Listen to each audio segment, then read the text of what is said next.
문제는 미국도 지금 기름값이 너무 올라가지고 뭐 갤런당 3달러에서 5달러까지 오른 지역이 있다고 하는데 이게 거의 3배 가까이 오르는 거예요. 5달러가 되면. 그래서 지금 트럼프에 대한 분노가 엄청나게 올라오고 있고 트럼프는 이 사태를 막아내기 위해서 전시회나 발휘됐던 2차 대전에나 발휘했던 비상사태 선포를 했습니다. 일종의 산업적인 계엄을 때린 거죠. 내용 보겠습니다. 네. 전쟁 전에 갤런이 리터로 따지면 3.78리터입니다. 3달러 미만이었던 미국의 휘발유 가격이 지금 LA 기준으로는 갤런당 8.29달러고요. 쌀 때도 리터당 1,500원이었네요. 네.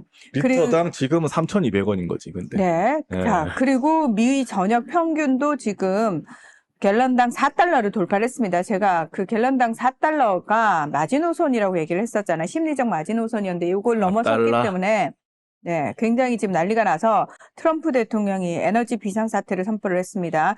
그 6.25 전쟁 당시에 제정했었던 국방물자 생산법이라는 걸 발동을 했는데요. 이게 뭐냐면 대통령의 권한으로 민간 기업의 생산을 강제하고 조절할 수 있는 법입니다. 그러니까 미국에서 이 자본주의 사회 미국에서 있을 수 없는 일을 하겠다는 거죠. 야, 니들 가격 올리지 마. 이거 생산해가지고 수출하지 말고 국내에 풀어. 이런 식으로 강제를 하겠다는 겁니다. 아니 세계가 미국에 와서 기름 사가게 한다며. 미국은 기름은 많이 팔리고 있어요. 그래서 파나마 운하가 지금 북새통입니다. 평균적으로 지나가려면 3.5일이 걸려요. 그래서 급행료가 무려 59억 원에 달할 정도로 원래 이제 거기 지나가는 게 수억 원이에요. 원래. 호르무즈 해협보다 2배나 비싸네? 네, 급행료가 59억 원입니다. 그럼 차라리 호르무즈에 30억 내겠다. 그게 낫죠. 네, 근데 중요한 건 그걸 못하게 하려고 미군이 호르무즈 해협을 막고 있는 거예요. 개 양아치들 네. 진짜. 자, 그래서 지금 미국의 수출은 급증하고 있습니다. 그러니까 트럼프 대통령이 에너지 비상사태를 선포해가지고 밖으로 그렇게 수출을, 그러니까 가격이 올라가니까 당연히 수출하고 싶겠죠, 기업들은. 그거 하지 말라는 거예요. 싸게 하라는 거야. 전시 국가 통제 안으로 들어오라는 거지. 그렇죠. 내부에다가 그렇게 팔라는 거예요. 밖으로 내보내지 말고. 그러니까 참 전쟁도 아닌데 이지랄을 하고 있는 거고요. 게다가 사실 그동안 미국이 참전했던 전쟁에 이제 동원됐었던 참전 용사들이 그리고 거기서 사망했던 그 장병의 유가족들이 미국 의회 로비에 모여가지고 평화로운 시위를 벌였거든요. 근데 이 사람들을 다 한 전부 사람 다 한 사람 다 강제로 수갑 채워가지고 가지고 다 내쫓았죠. 끌어냈어요. 그래서 참전 군인에 대해서는 미국에서도 항상 최고의 예의를 다하는 게 그동안의 미국의 국룰이었는데 맞아요. 평화 시위를 하고 있는 참전 용사들 윤석열 저리 가라네, 여기. 네. 그래서 지금 미국이 발칵 뒤집혔고 심지어 그 참전 군인들 중에서는 그 전쟁에서 부상당한 사람도 있고 그래가지고 아니, 이 사람들은 그냥 이렇게 그냥 네, 평화롭게 네. 시위한 거잖아. 네, 근데 들어와가지고 한 사람 한 사람을 다 이거 묶었어요. 묶어가지고 내보냈는데 그게 다 영상에 나왔고 이게 SNS에 엄청나게 올라왔어요. 게다가 여기 이제 시위에 참여한 한 군인이 뭐라고 얘기를 했냐면 우리는 속아서 이라크에 갔다. 거기서 내 동료가 죽었다. 지금 명분 없는 전쟁에 미군들이 끌려나간 거다. 그리고 다 속은 거다. 뭐 이런 식의 얘기를 막 하고 있어서 지금 난리 났어요. 지금 미국의 공식적인 사망자가 10명이 안 됩니다만 지상전으로 확대되는 순간 하루에 수백 명씩 죽어나갈 거예요. 그냥 말 그대로 죽는 거야. 사냥감 됩니다. 가져가서 사냥감. 그래서 이란 입장에서는 얼마나 좋아요. 그러니까 미군이 한 명이라도 죽을 수 있으면 또는 미군 포로를 한 명이라도 잡을 수 있으면 이란 군사력은 바로 증명되는 거거든요. 아무튼 이런 말도 안 되는 전쟁을 벌리는 그리고 이거를 정리 못하는 미국의 지금의 상황이 따져놓고 보면 다 정치 때문이다. 선거를 잘못하고 정치에 관심이 없는 국민들이 사람을 잘못 뽑은 거고 정치인이 잘하는 것과 못하는 것에 대해서 권한과 발휘할 수 있는 능력에 대한 부분에 대한 견제를 지금 민주주의의 가장 선도국이라고 하는 미국에서도 전혀 모르고 하고 있다. 아니, 하지 못하고 있다는 거예요.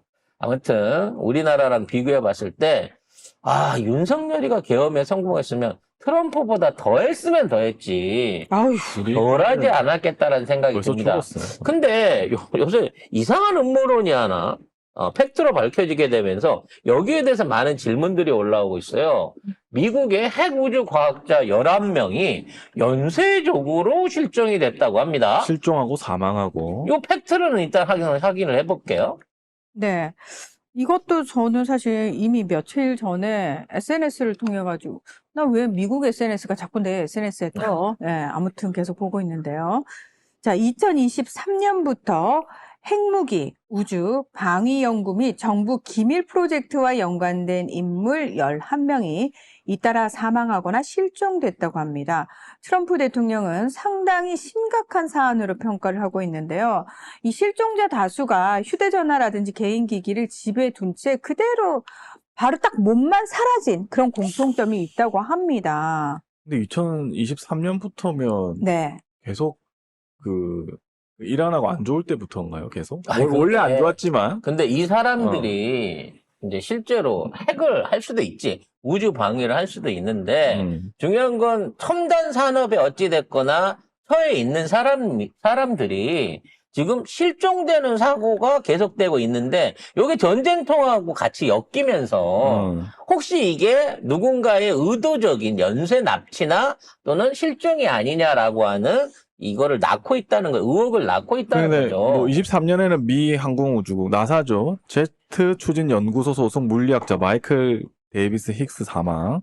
2025년 12월에는 MIT 핵 물리학자 누누로우 레이루가 자택에서 총격 사망.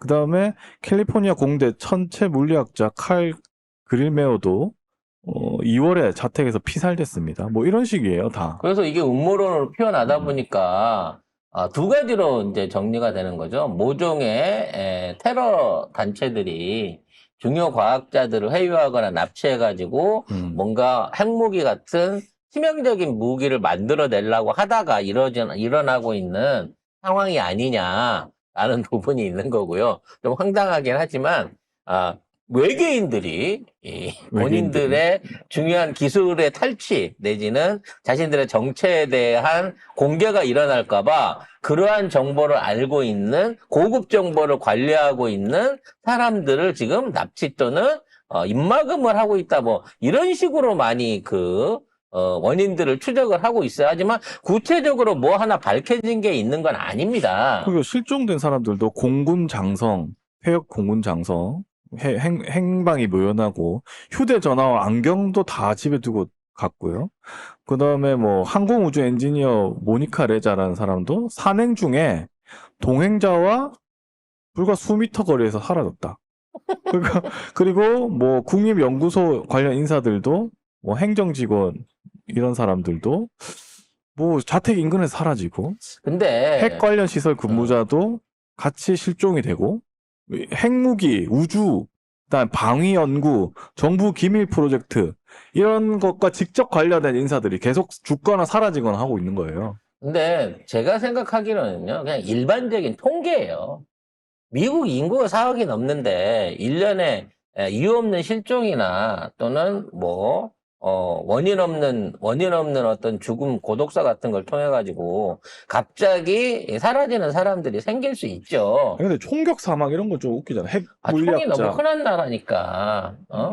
그래서 아마 이제 그러한 통계들을 전체적인 숫자에 보면 그 숫자만큼의 사람들이 사망하고 오발사고로 죽고 뭐 실종되고 이런 게 있긴 있는데 이걸 갖다가 이런 논리로 풀어내는 사람들이 있다는 거지. 이런 식으로 음모론을 만들어내는 사람들이 있다는 거지. 근데 늘 음모론이 나올 때는요, 뭔가 큰 변고나 사고가 생기기 전에 그런 것들이 나와요. 쉽게 말해서, 사전에 뭔가 징조가 보였고, 그 다음에 뭔가 큰일이 터졌다라는 뭐 이런 것들을 만들어낼 때, 이와 같은 음모론들이 많이 생긴다는 거지. 그래서 이거는 그냥 단순하게 이게 어떤 음모의 전조가 아니라 미국 안에서 뭔가 그동안 없었던 큰 사건, 모르겠어요. 테러가 될지, 아니면 뭐 납치가 될지, 또 뭐 어떤 중요 인사가 피살을 당하는 경우가 생긴다든지, 뭐 아니면 전혀 엉뚱한 상황에 재해가 생긴다든지, 뭐 요런 것들이 생기기 전에 뭔가 사전적으로 흘러나오고 있는 징조가 아니냐라는 생각을 전 개인적으로 해봅니다. 진지님께서 제일 그 음모론에 달려들 것 같은 송 작가님이 냉철하게 판단한 상황이 좀 왜냐면 어색하다. 외계인한테 제가 살짝 물어봤거든요. 혹시 니들 요새 미국 가서 과학자 납치하니? 그랬더니 안 한대요. 지금 다들 취업해가지고 24시간 일하느라고 다 바쁘대, 외계인들. 사실은 이렇게 뭐 공개적으로 나타나는 부분은 좀 아닌 것 같긴 해요. 왜냐면 이런 것들은 사실 좀 은밀하게 진행되거든. 만약에 누구를 진짜 죽였다던가 목적이 있어가지고 무슨 뭐. 핵무기를 미국 안에서 만들어갖고 미국 내에서 핵테러를 하려고 했다. 영화에 많이 나오잖아요. 뭐 그런 걸로 따져놓고 본다고 하면 이게 이렇게 그럴싸하게 얘기로 나오지 않습니다. 근데 만일에 그런 사태가 생겼다고 하면 나중에 그럴 수는 있는 거죠. 그때 그 징조가 그거였어. 그 당시에 탈취된 기술이나 그 사람이 결국 그걸 만드는데 이용당하고 이 죽음을 당한 거야. 요런 식으로 만들어서 갈 수는 있겠으나 아무튼 미국은 조만간 뭔가 좀 이상한 정변이 하나쯤은 자연재해가 일어나든 뭐 정변이 일어나든 뭐가 사고가 일어나든 하나쯤 일어날 때가 됐다라는 생각이 듭니다.